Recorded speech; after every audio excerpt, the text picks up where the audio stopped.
going to demonstrate a technique to achieve a realistic change of eye color. I'm going to do this from brown eyes to blue eyes, and also going to show you on a picture of somebody with blue eyes going back to brown eyes. What we've got here is we've got a picture of a girl here with brown eyes. So the first thing we need to do is we need to select the brown areas of her eyes. So what I'm going to do is hold down Control Space to bring up my zoom tool, and I'm going to zoom in on her eyes a little bit further. Okay, hold down space to click and drag to shift that around a bit. Now I'm going to click and hold the marquee tool and choose the elliptical marquee tool. Next thing I want to do is I want to make sure the feather radius is at about 3 pixels. This will mean that the edge of the selection is a little bit blurred, so that we can cater for the fact that the edge of the selection won't be perfectly clear. We also want to make sure anti-alias is on, because if we do this, then we make sure that that selection is a little bit smoother again.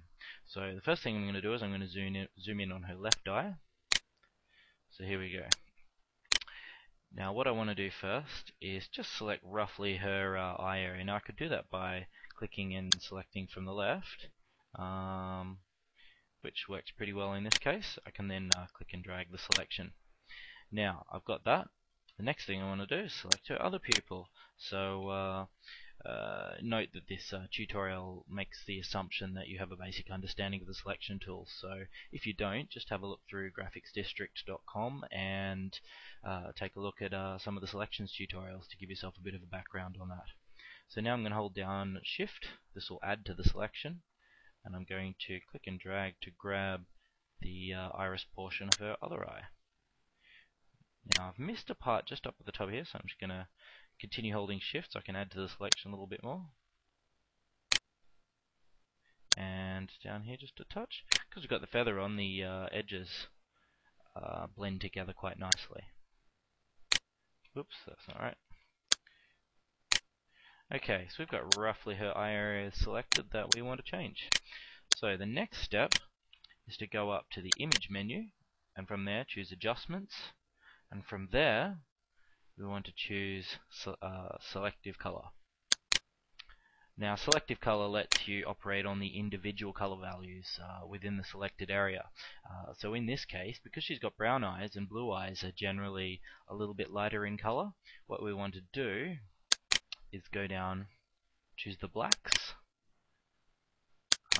As you notice in this menu, there are various different colors to choose from. If we choose the blacks, that means that our adjustments are going to operate on the areas of the image that have blacks in them, so within the selection. So I'm going to choose that. Now notice if I do that, it's grabbing her pupil area, so that's actually not what we want to select. What we should do is grab the neutral areas, which are going to be the areas in between. So I'll just do that, neutrals. As you can see, as I pull the slider up or down, it darkens the iris area, because within the selection those colored areas in the iris are the more neutral areas. So I'm adjusting that down to about -20%, and that's about right. Let's go and choose the blacks, just so we can fix up the pupils and make sure they stay nice and dark. Now you'll notice the whole iris areas of her eyes are now somewhat lighter, but they don't yet look unrealistic, as some of the basic methods that you might know would cause to happen. So now that we've got this, her eyes are still brown, but now they're a little bit lighter. So I'm going to click OK. Now we use from the Image menu, and then Adjustments, and then Hue and Saturation. Now all I have to do is adjust the hue. The hue is which particular main color value we're pointing out, to or over in the blue area. Now, as you know, I have never met anybody with eyes quite that blue, so in order to achieve a slightly more realistic color, I'm going to pull the saturation down a little bit. This will shift it closer to black and white, but I'm going to do that all the way to about that area. Is probably, what have I got there, about -60. Now I'll click OK. I'm going to deselect. You can do that from the Select menu. I just press Control D most of the time. There we go. Notice her eyes are now a realistic blue. So there you go. Okay, so we're switching over to the other image now. I'll just minimize this one. Now this is a girl who's got clearly natural blue eyes. I'm just going to zoom in a bit on that. As you can see, her eyes are very clearly blue. So what you'll notice is because of the fact they're blue, that means they're somewhat lighter than a person with brown eyes would have. So what we need to do first is darken up those eyes without making it look unrealistic.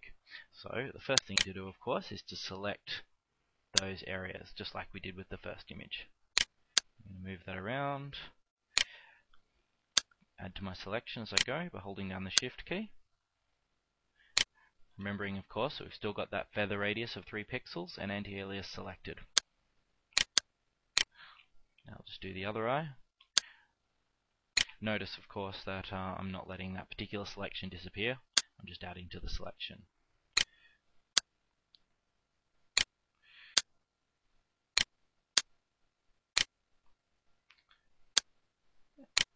And that's about right. Great, so we've got those selected. Now, the next thing we want to do is, just like with the first image, we want to play with selective color.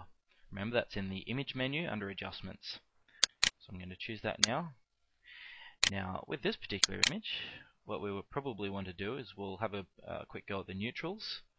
So I'm going to choose neutrals from that menu, and I'm going to muck about with that. There we go. That's working well already. Now what we want to do also is we probably want to have a bit of a play with the blacks, because what you want to do is when you play with these colors using selective color, you want to make sure that you adjust several areas, because what happens is otherwise you move the colors too closely together and it can start to look a little bit unrealistic. So it's good to try and adjust several of the different shades across the board, just so they move in contrast with each other. So I've done that now. Now another thing I'm going to do, just for a bit of a quick adjustment, is I'm going to play with the brightness and contrast. Now, as you can see, they're both set to 0 at the moment, so I'm going to pull the brightness down just a touch, and let's see what we can do with the contrast. I'm going to pull the contrast up just a little bit, because as we've been pulling things down, those reflected areas in our eyes have started to darken up a bit, and as you know, reflections generally aren't dark, so that contrast will help bring that out again. That should be about right. Okay, and then finally, from adjustments again, I'm going to play with hue saturation, just like I did in the last one. I'm going to shift that over to a brown area. Now, just like with the first one, because we've shifted that over to a color that it wasn't originally, it looks a little bit too bright and colorful. So what I'll do, just like before, is I'll pull the saturation down till it looks more realistic. So I think probably about that area looks about fine. Now, I'm going to deselect and zoom out. And there we go. She has brown eyes and it looks pretty realistic.